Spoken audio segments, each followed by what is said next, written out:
नमस्कार। मैं हूं मनीष सिन्हा। आदाब, प्रणाम, सत श्री अकाल। मैं हूं बिहार का एक बेरोजगार जो बिहार के नवादा जिले से अपनी आवाज़ हम तमाम बेरोजगार युवा साथियों की तरफ से उठा रहा हूं।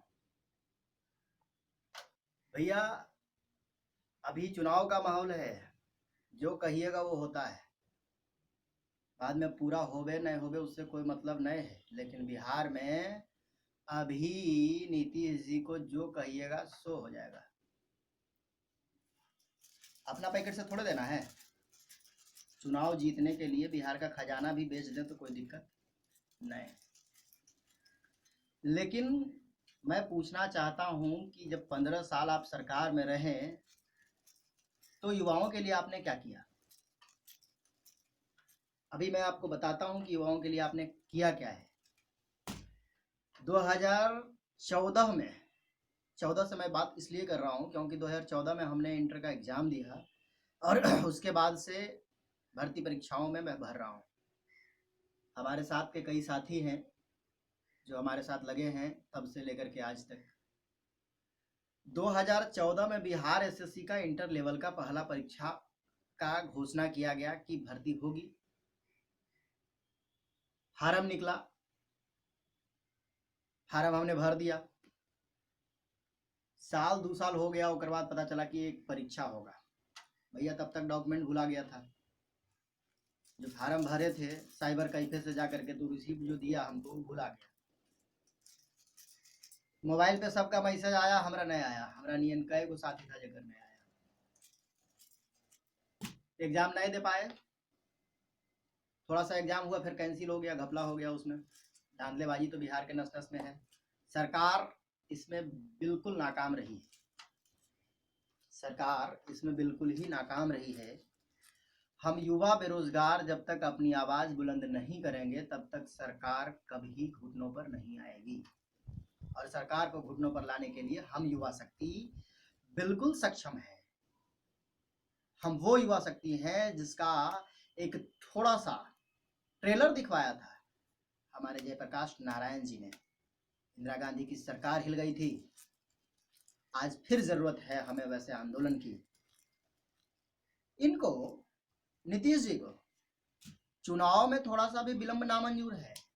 चुनाव सही समय पर होना चाहिए। क्यों भाई, कुर्सी पर आन पड़ गई है। कुर्सी पर आंच आएगी तो चुनाव पहले हो जाना चाहिए, चाहे जैसे हो जाए। कोरोना में आदमी मर काहे न जाए, चाहे जो हो जाए, उससे कोई मतलब। तो भैया हम बेरोजगार सबसे सस्ता हैं, हम युवा सबसे सस्ता हैं। हम ही आपको गद्दी पर पहुंचा दें और हम ही मार खाएं। सड़क पर अपनी आवाज उठाएं तो पुलिस को बोल दीजिएगा गोली मार दो, डंडा से मार दो। हमारे हजारों साथी अपना हाथ पैर तुड़वा करके बैठ चुके हैं कई एक बार अपनी आवाज उठाने के चक्कर। 2014 का बिहार एसएससी का अभी तक के आपका एग्जाम क्लियर नहीं हुआ है।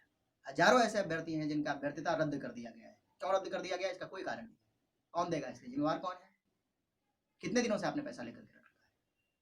उसके बाद बात करते हैं बिहार दरोगा का।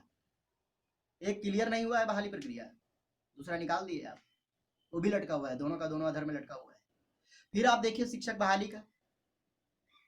पहले आपने बोला बीएड कर लो, हुड़दंग मच गया बीएड करने के लिए।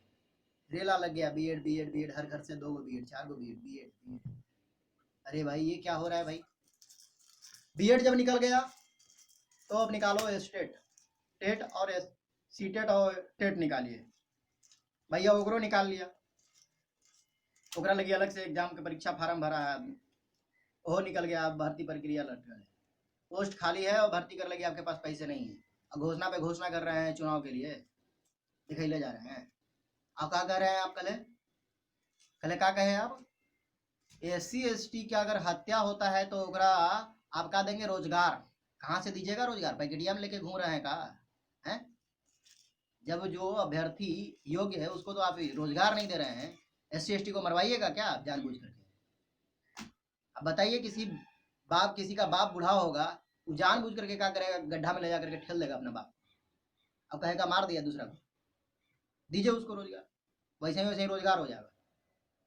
इसको प्रूव करने के लिए स्वास्थ्य कर्मचारी खाएगा पैसा, फिर भर्ती करने वाला पैसा खाएगा, और यही होगा। यही तो हो ही रहा है यार। और हो क्या रहा है? आप सिपाही भर्ती का लिए, सिपाही बहाली के लिए रिटन एग्जाम हो गया है, रिजल्ट निकल गया है, फिजिकल पता नहीं कहिया लीजिएगा, जवानी में देगा कि नहीं है फिजिकल है वो पता नहीं है, जो जहिया बूढ़ा हो जाएगा तहिया आप दिलवाइएगा फिजिकल। अब कहते हैं काहे करें विचार, ठीक है तो है नीतीश कुमार है। बेरोजगारी भत्ता के लिए, बेरोजगारी भत्ता आप जो दे रहे हैं, क्या कर रहे हैं, क्या कहना चाहते हैं आप कि इंटर के बाद आदमी घर में बैठ जाए? इंटर करने के बाद जब आप कुछ नहीं कर रहे हैं तो 1,000 रुपया महीना लीजिए, मतलब नहीं कुछ करेंगे तो 1,000 रुपया आप महीना दीजिएगा। और ओकरो में जो अभ्यर्थी किया है, किसी को 1 महीना दिया, किसी को 2 महीना दिया है, उसके बाद दोबारा कुछ पता नहीं चला कि काहे रोक दिया गया उसका, कहाँ जा रहा है वो पैसा? आपका ट्रेजरी खा जा रहा है सारा, कोषागार में पैसा पड़ा हुआ है, जिसके अकाउंट में होगा उसको इंटरेस्ट मिल रहा है, करोड़ करोड़ रुपया खा रहा है, और उसके लिए आप कुछ बोल ही नहीं रहे। पिट रहा है कौन? युवा बेरोजगार। मतलब आपको कुछ भी पता नहीं चल रहा है, और कहते हैं काहे करें विचार, ठीक है तो है नीतीश कुमार। अरे अब की बार युवा ठान लिया है, अब की बार उसी को वोट देगा जो बेरोजगारों की बात करेगा, जो बेरोजगार युवाओं के हित की बात करेगा, जो यह गारंटी दे सके कि हम युवाओं को दुत्कार के लिए मुंबई नहीं जाना पड़े, बेरोजगार रोजगार के लिए गुजरात नहीं जाए, दिल्ली नहीं जाए। ऐसे सरकार, ऐसे नेता को हम सरकार के रूप में चुनेंगे। नीतीश जी बहुत हो गया आपका, निरंकुश शासन वाली सरकार बहुत हो गई, अब नहीं चलेगी। एनडीए से गठबंधन में आने के बाद ऐसा थोड़ी है, भाजपा गंगा जल थोड़े है कि आप ओढ़ लिए ऐसे करके माथा पे छिड़क लिए शुद्ध हो गए। जो गलत है वो गलत है, जातिवाद और धर्म के नाम पर लड़ाना आप बंद कीजिए, और अब छात्र युवाओं की बात को सुनिए। हम युवा शक्ति वो हैं जो आपको पल में गद्दी पर बैठा सकते हैं और पल में गद्दी से उतार भी सकते हैं, ठीक है? शौक है अगर आपको सियासत का, तो हम भी तख्तों को पलटने का हुनर जानते हैं, समझे? हम भी तख्तों को पलटने का हुनर जानते हैं। आप देखिए ना, बेरोजगारी भत्ता है, उसके बाद बीपीएससी वाला कब से लटका हुआ है, कब क्लियर होगा? कभी भी एक भी आप ऐसा भर्ती मतलब परीक्षा बता दीजिए जो बिना किसी विलंब का, बिना किसी भ्रष्टाचार का समाप्त हुआ हो, कोई भी एकागो बता दीजिए, कहीं नहीं है। क्या किया आप बेरोजगारों के लिए, क्या किया आप युवा के लिए? शिक्षा के लिए आप बहुत नाम करते हैं, हम मध्याह्न भोजन चलवा रहे हैं, तो साइकिल बंटवा रहे हैं, अपने पैकेट से थोड़े दे रहे हैं, आप पैकेट से तो नहीं दे रहे हैं, 7 निश्चय योजना कर रहे हैं। शिक्षा की गुणवत्ता आपके सरकार में सबसे ज्यादा गिर गई है, शिक्षा की गुणवत्ता। मैं आपको बताता हूं कि मैं ग्रेजुएशन तक में आज तक कभी भी लीजिए लिख देते हैं, कहीं पे लिख करके बयान भी दे देंगे, समझे?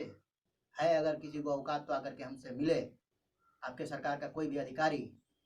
कभी भी आज तक लेबोरेटरी नहीं गए हैं, 10वां से लेकर के कभी नहीं सर, कभी भी नहीं, ग्रेजुएट पास कर गए हैं, समझे? कभी नहीं गए हैं। अगर कल होकर के कोई सरकार आती है और वो शिक्षा को सुधारना चाहती है, तो ये एजुकेशन का जो जनरेशन गैप हुआ है, इसको कौन भरेगा, कहां से भराएगा? मैं उन तमाम बेरोजगार युवा साथियों से एक आह्वान करना चाहता हूं, इस सरकार के खिलाफ आवाज उठाइए, जो हमारे आने वाली पीढ़ी के लिए बहुत ही नर्क जैसा साबित होगा। इस नर्क में जाने से हम अपनी पीढ़ी को बचाएंगे, और इसके लिए हमें आगे आना होगा। सरकार की हर अनीति के खिलाफ आवाज उठाया जाएगा, और कहीं से भी हमारी आवाज को दबाने की कोशिश की गई तो फिर हम भी गैर कानूनी तरीके का इस्तेमाल करेंगे। गैर कानूनी तरीके मतलब सिपाही हमको डंडा मारेगा, हम भी मारेंगे, हैं? हर स्टूडेंट सिपाही नहीं होता है, लेकिन हर सिपाही स्टूडेंट रह चुका होता है। नहीं समझोगे भैया तो प्रतिकार तो सहना ही पड़ेगा। हमसे सत्ता है कि सत्ता से हम हैं, कानून हमारे लिए बना है कि हम कानून के लिए बने। हम हेलमेट लेकर के नहीं चलेंगे तो 5 गो सिपाही धर के दौड़ेगा अपने पीछे, हैं? और अगर हमको रोजगार नहीं मिल रहा है, हमको बेरोजगारी भत्ता नहीं मिल रहा है, जाति प्रमाण पत्र बनाना पड़ रहा है, हम कौन जाति के जानिएगा आप, है ना? आप ही बड़का हमारा हितैषी आए हैं, हम कहाँ रहते हैं ये हमारा बार बार लिख करके देना पड़ेगा। आज हम पासी थे, कल होकर के चमार हो जाएंगे, 6 महीना में हमारा जाति प्रमाण पत्र भी बदल जाता है, बार बार हम आपके आरटीपीएस काउंटर पे दौड़ते दौड़ते बूढ़ा हो जाएंगे। यही नियम निकाले हैं, इन सब कारनामों की वजह से आपकी सरकार इस बार विफल होगी।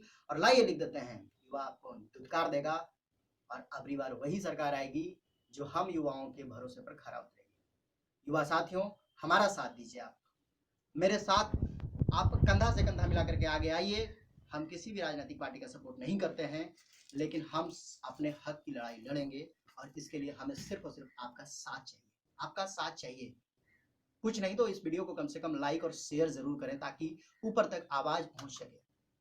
चुनाव का माहौल है, हम अपनी आवाज को दबने नहीं देंगे। यही मौका है अपनी आवाज को मनवाने का। धन्यवाद।